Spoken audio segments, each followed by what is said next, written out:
देखिए, अनुपमा यादव जो भोजपुरी की सिंगर हैं और ज़्यादातर अपने स्टेज शो के लिए जानी जाती हैं और जिनके साथ पिछले दिनों यानी नवरात्रि के समय में नवादा में एक कांड हुआ।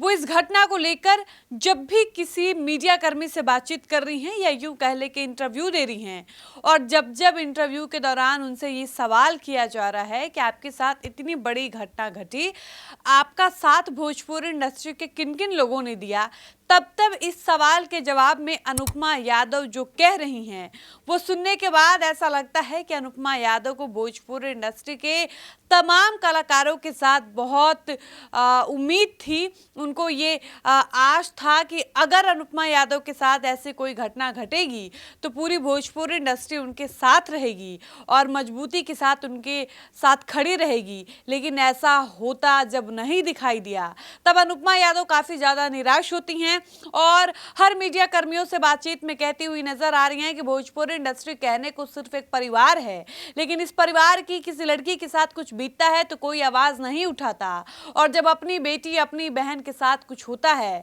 तो लोग 3-3 4-4 बजे भोर में लाइव आकर रोने लगते हैं। आप सबको पता है कि अनुपमा यादव ने ये बात किसके लिए कही है, लेकिन अनुपमा यादव से जब भी ये पूछा जा रहा है कि आपने पवन सिंह के साथ काम किया, पवन सिंह के साथ आपने गाने किए, मंच शेयर किया, तो क्या आपको पवन सिंह की तरफ से कोई फ़ोन आया? क्या खेसारी लाल यादव ने आपको मदद किया या फिर कोई इस प्रकार की सांत्वना दी कि आपके साथ जो हुआ वो बहुत गलत हुआ? अब इन सारे सवालों के जवाब में अनुपमा यादव ने क्या कुछ कहा है ये हम आपको आगे की वीडियो में विस्तार से बताते हैं। लेकिन उससे पहले नमस्कार, मेरा नाम है डॉली पांडे और आप देख रहे हैं सच टॉक्स। सबसे पहले हम बात करेंगे पवन सिंह की। अनुपमा यादव का जिस तरीके का जवाब होता है, उनके कहने का साफ मतलब ये होता है कि जब पवन सिंह को जरूरत होती है तब उनके साथ सारे कलाकार होते हैं। बात चाहे पवन सिंह के चुनाव की हो या फिर किसी भी जरूरत की हो, पवन सिंह के लिए अनुपमा यादव हमेशा खड़ी रही। लेकिन अनुपमा यादव के अनुसार आज अनुपमा यादव को पवन सिंह के सपोर्ट की जरूरत थी, उनके साथ की जरूरत थी, तो पवन सिंह की तरफ से एक फोन तक नहीं आया। अनुपमा यादव ने कहा कि ठीक है, पवन सिंह अगर सामने से आकर मेरा साथ नहीं दे सकते तो कम से कम वो एक फोन तो कर देते, मेरी हालचाल तो ले लेते, मुझे सांत्वना तो दे देते, मेरे लिए वही बहुत बड़ी बात होती। लेकिन पवन सिंह ने वो भी नहीं किया। अनुपमा यादव ने यहां तक कहा कि मुझे पता है पवन सिंह ऐसे नहीं है, वो इतने भी रूड नहीं है, वो अच्छे इंसान हैं, उनको लोगों की कद्र है, वो लोगों की परेशानी समझते हैं। लेकिन सबसे बड़ी दिक्कत वाली बात यह है कि वो उनके साथ जो लोग रहते हैं वो पवन सिंह को कान भरते रहते हैं। पवन सिंह चाह भी रहे होंगे अगर मुझे फ़ोन करना, मेरा हालचाल जानना, मुझे सांत्वना देना, तो उनके साथ के लोग ऐसे हैं कि उनको फ़ोन ही नहीं करने देंगे। अब जब उनसे पूछा गया कि वो कौन लोग हैं तो अनुपमा यादव ने कहा कि जो लोग उनके साथ दिन रात रहते हैं, यानी पवन सिंह कान के बहुत कच्चे हैं। इस बात को अनुपमा यादव ने भी कहा कि उनके आसपास साथ रहने वाले लोग जो कुछ भी पवन सिंह के लिए कह देंगे, पवन सिंह वही बात मान लेते हैं। अनुपमा यादव ने यह भी कहा कि हो सकता है मेरी ये सारी बातें सुनकर उन लोगों के पास एक एक्सक्यूज़ तैयार हो जाए कि पवन सिंह फिल्म में बिजी थे, उनके पास काम बहुत था, उनके पास समय नहीं था। लेकिन अनुपमा ने कहा कैसे भी क्या व्यस्तता कि आपके पास 2 मिनट का समय ना हो कि आप किसी से हालचाल पूछ सको। अब बात आती है खेसारी लाल यादव की।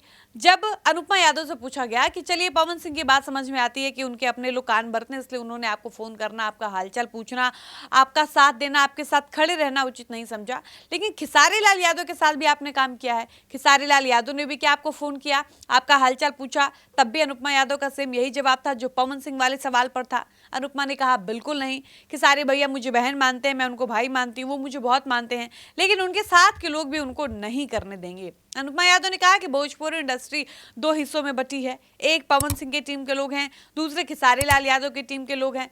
अगर मैंने पवन सिंह के साथ काम कर लिया तो मैं खेसारी लाल यादव और उनके टीम के लोगों के नज़र में कुछ भी नहीं हूँ। मुझे ना काम देंगे, ना मेरे किसी तकलीफ में मेरे साथ रहेंगे, ना वो मेरा कभी साथ देंगे, ना मेरे साथ खड़े रहेंगे। और अगर मैंने खेसारी लाल यादव के साथ काम कर लिया तो पवन टीम के लोग नाराज़ हो जाएंगे। और इस प्रकार से पूरी भोजपुरी इंडस्ट्री चल रही है। अनुपमा यादव से जब पूछा गया कि क्या भोजपुरी इंडस्ट्री की कोई महिला कलाकार, कोई फीमेल आर्टिस्ट जो आपकी इस तकलीफ को समझी हो, रिलेट की हो और आपको फ़ोन की हो, तो अनुपमा यादव ने कहा कि अभी तक मुझे किसी का फोन नहीं आया सिवाय काजल अगवानी के। वो मेरी अच्छी दोस्त हैं, मेरी उनसे अच्छी बनती है। वो जब भी पटना आती हैं मुझसे बातचीत होती है, हम दोनों मिलते हैं। वो अलग बात है कि हम लोग साथ की फोटोज शेयर नहीं करते। और उनका मेरे पास फोन आया और उन्होंने मुझसे पूछा कि तुम्हारे साथ भी हुआ, क्योंकि एक दिन पहले काजल अगवानी के साथ ऐसा हुआ था और एक दिन बाद मेरे साथ ऐसी घटना घटती है। तो वो मेरा हालचाल लेती हैं, मुझे सांत्वना देती हैं, वो काफ़ी भावुक भी हो जाती हैं। बाकी कुल मिला जुलाकर अनुपमा यादव की बातचीत से एक बात तो क्लियर हो गई कि अनुपमा यादव को न पवन सिंह की तरफ से फोन गया है, न खेसारी लाल यादव की तरफ से सांत्वना दी गई, न किसी ने साथ खड़े रहने की बात की। और इन सारी बातों से अनुपमा यादव बेहद नाराज हैं और उन्होंने कहा भी है कि ये भोजपुरी इंडस्ट्री सिर्फ दिखावे की इंडस्ट्री है, नाम की इंडस्ट्री है। सिर्फ परिवार का ये जो बात यहाँ के लोग करते हैं वो एक दिखावा है। असलियत यही है कि जब इस इंडस्ट्री के, इस परिवार की किसी लड़की के साथ कुछ घटना घटती है, कुछ बीतता है, तो कोई साथ देने को सामने नहीं आता है। बाकी आप इस पर क्या कहिएगा, अपनी राय बताइएगा। वीडियो को समाप्त करते हैं, मिलता है नए वीडियो में। आप देख रहे थे सच टॉक्स, मैं थी आपके साथ ट्रॉली पांडे। धन्यवाद।